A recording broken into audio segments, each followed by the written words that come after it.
World Campus Connect, May 2nd, Kannur, Hotel Sky Pearl, May 3rd, Kozhikode Hysan Heritage. ഞാൻ 31 വർഷത്തെ സർവീസിന് ശേഷം ഇന്ന് പടിയിറങ്ങുകയാണ്. അപ്പോൾ അതിനു മുന്നോടിയായിട്ട് ഇന്നലെ എനിക്കൊരു ചാർജ് മെമ്മോ കിട്ടി. അതിനു മുമ്പ് ഒരു വിശദീകരണ കുറിപ്പും കിട്ടി. ഇത് രണ്ടും സത്യത്തിൽ ജീവിതത്തിലെ ഏറ്റവും നല്ല കാര്യങ്ങൾ ചെയ്തതിന് കിട്ടിയ ഏറ്റവും വിഷമിപ്പിക്കുന്നൊരു കാര്യമെന്ന് മാത്രമേ എനിക്ക് പറയാനുള്ളൂ. 3 വലിയ കുറ്റങ്ങളാണ് ഞാൻ ചെയ്തിട്ടുള്ളത്. അതിലൊന്ന്, തീർത്ഥപാദ പുരാണം എന്ന പുസ്തകം ഡമ്മി കോപ്പി ഗവർണർക്ക് എത്തിച്ചു എന്ന കടുത്ത ആരോപണമാണ്. അതിൻ്റെ സത്യാവസ്ഥ, ഈ 30 വർഷമായിട്ട് ഈ സർവകലാശാലയിൽ പ്രൊഫസർ A.V. ശങ്കരൻ രചിച്ച വലിയ സംസ്കൃത കാവ്യമാണ്. 60,000-ഓളം ശ്ലോകങ്ങളുള്ള വലിയ മഹത്തായ ഒരു കൃതിയാണത്, ചട്ടമ്പി സ്വാമികളുടെ ജീവചരിത്രം. അതിവിടെ മലയാള ലിപിയിൽ എഴുതിയിട്ട്, സംസ്കൃതം മലയാള ലിപിയിൽ എഴുതിയിട്ടാണ് കൊടുത്തത്. 30 വർഷമായിട്ട് അതിവിടെ പൊടി പിടിച്ച് കിടക്കുകയായിരുന്നു. ഇടയ്ക്കത് കാണാതായി.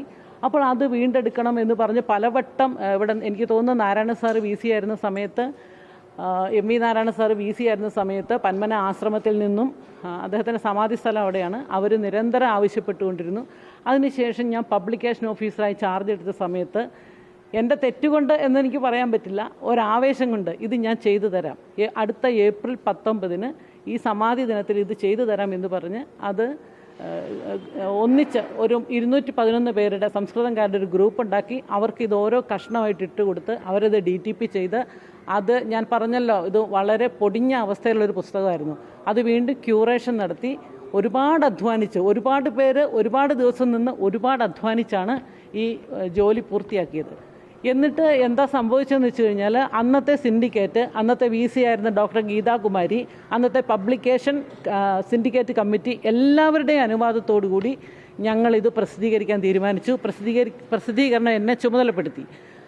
അങ്ങനെ ആദ്യഘട്ടമായിട്ട് 4 വോളിയം പബ്ലിഷ് ചെയ്യാൻ സിൻഡിക്കേറ്റ് തീരുമാനമെടുത്തു. അതിൻ്റെ മിനിറ്റ്സ് ഉണ്ട്. അങ്ങനെ ഞങ്ങൾ ഈ 11 വോളിയത്തിൻ്റെ പണി ഏതാണ്ട് പൂർത്തിയാക്കി അച്ചടിയിലേക്ക് 4 വോളിയം എന്ന രീതിയിൽ പോവുകയാണ്.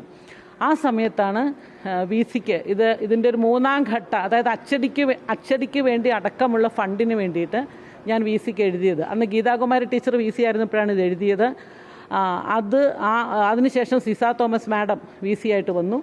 ആ സമയത്ത് ഇത് ഫിനാൻസ് ഓഫീസർ, ഒരു യൂണിവേഴ്സിറ്റിയുടെ ഫൈനാൻസ് കാര്യങ്ങൾ അവസാന തീരുമാനം പറയേണ്ടത് ഫൈനാൻസ് ഓഫീസറാണ്. അവരിത് കൊടുക്കാം എന്നെഴുതി, രജിസ്ട്രാർ അത് അംഗീകരിക്കാവുന്നതാണെന്ന് എഴുതി. അതിനുശേഷമാണ് വൈസ് ചാൻസലർ എഴുതിയത്, ഇങ്ങനെ ഫണ്ട് കൊടുക്കാൻ ഇപ്പോഴത്തെ സാമ്പത്തിക അവസ്ഥ അനുവദിക്കുന്നില്ല. ഓർക്കണം, അന്ന് 2.25 കോടി രൂപ ഗ്രാൻഡ് അനുവദിച്ച ദിവസങ്ങളാണ്. അപ്പോൾ അവരത് തരുന്നില്ല. അതിൻ്റെ കൂടെ തന്നെ എഴുതിയിട്ടുണ്ട്, ആയ ലക്കങ്ങൾ മാത്രം വെച്ചിട്ട്, ആയ വോളിയങ്ങൾ മാത്രം വെച്ചിട്ട് ചെലവ് ചുരുക്കി പ്രകാശനം നടത്താമെന്ന്. ഞാൻ പറഞ്ഞല്ലോ, 4 വർഷം മുമ്പ് തന്നെ എന്നെ പന്മന ആശ്രമത്തിൽ നിന്ന് ഇങ്ങനെ ചില സന്ദേശങ്ങൾ, എൻ്റെ ഇവിടെ വർക്ക് ചെയ്തിരുന്ന ടീച്ചേഴ്സുണ്ട്, അവരൊക്കെ പറഞ്ഞത് എങ്ങനെയെങ്കിലും ചെയ്യണം എന്നുള്ള ഒരു ആഗ്രഹത്തിൽ ഞാനും ഇതിൽ ഇടപെട്ടതാണ്.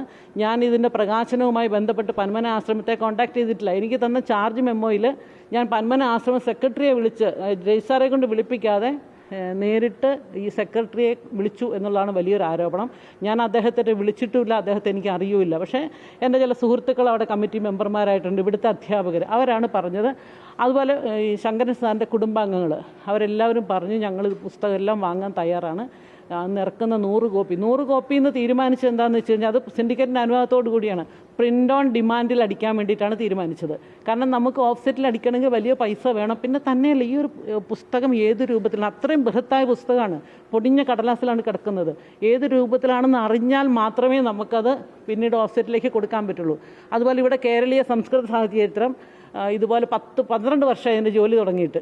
അത് ഞാൻ വന്നതിന് ശേഷമാണ് ഇത് ചെയ്തത്. അത് യൂണിവേഴ്സിറ്റിയുടെ ഏറ്റവും അഭിമാനകരമായൊരു വർക്കാണ്. അത് ഇതുപോലെ 6 വോളിയം ഞാൻ ഒരു സ്ലിപ്പ് കേസ് തയ്യാറാക്കി അതിൽ അടക്കം ചെയ്തിട്ടാണ് കൊടുത്തത്. ഈ സ്ലിപ്പ് കേസ് തയ്യാറാക്കണമെങ്കിൽ ഓരോ വോളിയത്തിൻ്റെയും സൈസ് അറിയണം. അപ്പം നമ്മൾ 4 വോളിയം മാത്രമേ പൂർത്തിയാക്കിയിട്ടുള്ളൂ. ബാക്കി വോളിയങ്ങളെല്ലാം വൈറ്റ് പേപ്പർ വെച്ചിട്ട് അഡ്ജസ്റ്റ് ചെയ്ത് ഒരു സ്ലിപ്പ് കേസ് ആക്കുക ചെയ്തത്. ആ സ്ലിപ്പ് കേസ് ഈ ഇതിൻ്റെ ഇടയ്ക്ക് പറയാനുള്ള പ്രധാനപ്പെട്ട കാര്യം, ഏപ്രിൽ 19-ന് ഈ പരിപാടി നടക്കുന്നു. ഞാൻ ഇതുമായിട്ട് കഠിനമായ അധ്വാനത്തിലാണ്, രാവും പകലും ഉറക്കൊഴിഞ്ഞിരുന്നിട്ട് ഈ പണി ചെയ്തുകൊണ്ടിരിക്കുകയാണ്. അതിനിടയ്ക്കാണ് പബ്ലിക്കേഷൻ ഓഫീസർ എന്ന സ്ഥാനത്ത് നിന്നും എന്നെ മാർച്ച് 30-ന് ഒരു കാരണവുമില്ലാതെ വിടുതൽ ചെയ്യുന്നത്. ആ ഓർഡറിൽ തന്നെ പറയുന്നുണ്ട് എല്ലാ ചുമതലകളും പുതിയതായിട്ട് ചുമതല ഏൽക്കുന്ന ആൾക്ക് കൊടുക്കണമെന്ന്. അതിനുശേഷം ഞാനിതൊന്നും ചെയ്യേണ്ട കാര്യമില്ല. പക്ഷേ ഞാൻ VC വിളിച്ചു, ഈ മാഡം എന്നെ ഇങ്ങനെ മാറ്റിയതുകൊണ്ട് ഈ പുസ്തകം ഇത്രയും ആയതല്ലേ, എന്ത് ചെയ്യും? അപ്പോൾ അത് മാഡം ചെയ്തോളൂ എന്ന് പറഞ്ഞു. പുസ്തകത്തിൻ്റെ പ്രിൻറ്റിങ് കാര്യങ്ങൾ മാഡം ചെയ്തോളൂ എന്ന് പറഞ്ഞ് വാക്കാൽ അനുവാദം തന്നു. പക്ഷേ അത് പബ്ലിഷ് ചെയ്യുന്ന ഒരു കാര്യവും എൻ്റെ ചുമതലയല്ല, അത് യൂണിവേഴ്സിറ്റി ചെയ്യേണ്ടതാണ്. യൂണിവേഴ്സിറ്റിയിൽ അറിയിക്കേണ്ടത് ഇപ്പോഴത്തെ പുതിയ പബ്ലിക്കേഷൻ ഓഫീസറാണ്. ഇതിനെല്ലാം ശേഷം എൻ്റെ മകൻ്റെ കല്യാണമായിരുന്നു ഏപ്രിൽ 20 ഏപ്രിൽ 19 ഈ പ്രകാശനം പന്മനയിൽ വെച്ചിരുന്നത്. ഞാൻ അറിയില്ലെന്ന് വെച്ചാൽ എനിക്ക് നോട്ടീസ് കിട്ടിയിരുന്നു, അതൊരു വസ്തുതയാണ്. പക്ഷേ ഇതിൽ ഞാൻ ഒരു തരത്തിലും ഇടപെട്ടിട്ടില്ല, എൻ്റെ ഉത്തരവാദിത്വമല്ല അത്. പുറത്താണോ കൊടുത്തത്? ഈ അച്ചടിക്കാൻ വേണ്ടി പുറത്ത് കൊടുത്തു എന്ന് പറയുന്നത്, അച്ചടിക്കാൻ വേണ്ടി കൊടുക്കുന്ന, അകത്ത് കൊടുക്കുന്ന സൗകര്യം ഇവിടെ ഇല്ല. നമ്മൾ ഞാൻ പറഞ്ഞല്ലോ, ഈ സംസ്കൃത സാഹിത്യത്തിൽ അടക്കം കൊടുത്ത പ്രസ് അതാണ്. ആ പ്രസ്സിനെ സെലക്ട് ചെയ്യാനുള്ള കാരണം എന്താ വെച്ചാൽ നമ്മൾ ലോക്കൽ കൊട്ടേഷൻ വിളിച്ചു.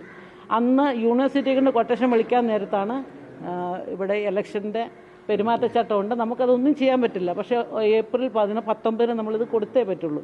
അതുകൊണ്ട് ഇവിടെ കിട്ടാവുന്ന അടുത്തുനിന്ന് കൊട്ടേഷൻ വാങ്ങിച്ച് ഏറ്റവും ചുരുങ്ങിയ ചെലവിൽ തരുന്ന SN പ്രസ്, നല്ല ക്വാളിറ്റി വെച്ചിട്ടാണ് അവർ ചെയ്തു തരുന്നത്.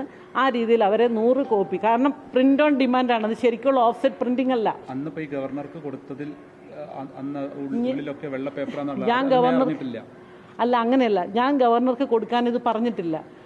പ്രകാശനത്തിനുള്ള 4 വോളിയം എന്ന് മാത്രമേ ഞാൻ പറഞ്ഞിട്ടുള്ളൂ. ഒപ്പം അതിൻ്റെ സ്ലിപ്പ് കേസും ഇതിൻ്റെ കൂടെ ഉണ്ട്. അത് ഞാൻ വൈറ്റ് പേപ്പർ കൊടുക്കാൻ ഞാൻ ആരോടും പറഞ്ഞിട്ടില്ല. സ്ലിപ്പ് കേസ് വെച്ച് പ്രകാശനം ചെയ്യാൻ പറഞ്ഞിട്ടില്ല. 4 വാല്യം മാത്രം പ്രകാശനം ചെയ്യാനാണ് പറഞ്ഞത്. VCയുടെ ഉത്തരവ് കൃത്യമായിട്ടുണ്ട്. ഇപ്പോൾ ഫണ്ട് അനുവദിക്കാൻ സാധ്യമല്ല, ആയ വോളിയം മാത്രം വെച്ചിട്ട് പ്രകാശനം ചെയ്യാവൂ എന്ന് പറഞ്ഞിട്ടുണ്ട്.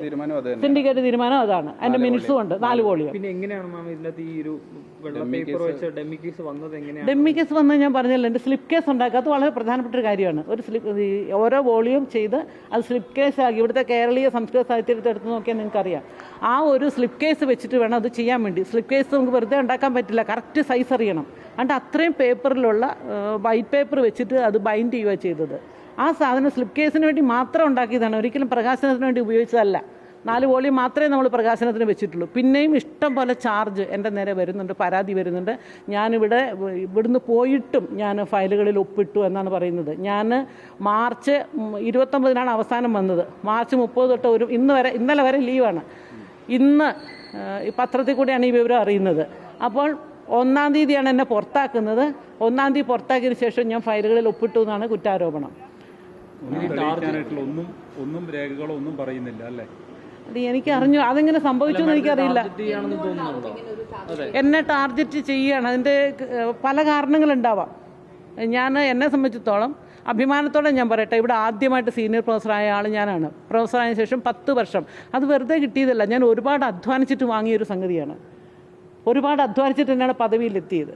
അത് സ്വാഭാവികമായിട്ടും മറ്റേതെങ്കിലും അവസരങ്ങൾ എനിക്ക് വരുമെന്ന് കരുതിയിട്ട് എന്നെ കരിപൂശി ലോകരുടെ മുമ്പിൽ, ഇന്നറിയാമല്ലോ, ഇന്ന് എല്ലാ എഡിഷനിലും പല പേപ്പറിലും അതുപോലെ ചാനലുകളിലും ഇങ്ങനെ വളരെ നെഗറ്റീവായിട്ടുള്ള വാർത്തകളാണ് വരുന്നത്. സത്യം പറഞ്ഞാൽ എൻ്റെ പിതാവ്, എൻ്റെ ഫാദർ 95 വയസ്സായ ഒരു മനുഷ്യനാണ്. അദ്ദേഹം ഈ പേപ്പറും പിടിച്ചുകൊണ്ട് നിൽക്കുന്ന നിപ്പുണ്ടല്ലോ, അതെനിക്ക് താങ്ങാൻ പറ്റുന്നൊന്നല്ല. മറ്റൊന്നും എനിക്ക് വിഷയമല്ല, എന്നെ ഏത് തരത്തിലും ഉപദ്രവിച്ചോട്ടെ, ഒരു വിഷമവും എനിക്കില്ല. പക്ഷേ ഈ സർവകലാശാലയിൽ ഇത്രയും സിൻസിയറായിട്ട് വർക്ക് ചെയ്തിട്ട്, അതുപോലെ ഞാനൊരു ജേണൽ നടത്തുന്നുണ്ട് ചെങ്ങഴി എന്ന പേരിൽ. അത് UGC കെയർ ലിസ്റ്റിൽ വന്നു, അതിൻ്റെ രജിസ്ട്രേഷൻ ഉണ്ട്, ISS ഉണ്ട്. ഇപ്പോൾ ഈ കഴിഞ്ഞ വർഷം അതിന് ICSSRൻ്റെ 2 ലക്ഷം രൂപ ഗ്രാൻറ്റ് കിട്ടി. ആ ഗ്രാൻറ്റ് കൊണ്ട് സർവകലാശാലയ്ക്ക് ഒരു പൈസ പോലും മുടക്കാതെ ആ ചെങ്ങഴി എന്നുള്ള ജേണൽ മുന്നോട്ട് കൊണ്ടുപോകാം. അതിൻ്റെ എല്ലാ ഡോക്യുമെൻറ്റും എന്നോട് വാങ്ങിച്ചിരിക്കുകയാണ്, കാരണം ഞാൻ റിട്ടയർ ചെയ്യുകയാണല്ലോ. ഇതൊക്കെയാണ് എൻ്റെ അവസ്ഥ. ഇതാണ് എന്നെ സംബന്ധിച്ചുള്ള ഇത്രയേ ഉള്ളൂ. ഞാൻ ഇതുവരെയും എൻ്റെ കൈ നിർത്തി പറയുകയാണ്, ഒരു തരത്തിലുള്ള അഴിമതിയും ഞാൻ ചെയ്തിട്ടില്ല. എന്നാൽ എന്നെ പറ്റുന്ന തരത്തിലുള്ള എല്ലാ ജോലികളും, യൂണിവേഴ്സിറ്റി ഏൽപ്പിച്ച എല്ലാ ജോലികളും ഞാൻ ഭംഗിയായിട്ട് പൂർത്തിയാക്കിയിട്ടുണ്ട്. ആ അധ്വാനത്തിൻ്റെ ഫലമായിട്ടാണ് ഇവിടുത്തെ ആദ്യത്തെ സീനിയർ പ്രൊഫസറായിട്ട് ഞാൻ മാറുന്നത്. അതെനിക്ക് വളരെ അഭിമാനത്തോടെ ആരോടും എനിക്ക് പറയാൻ പറ്റും.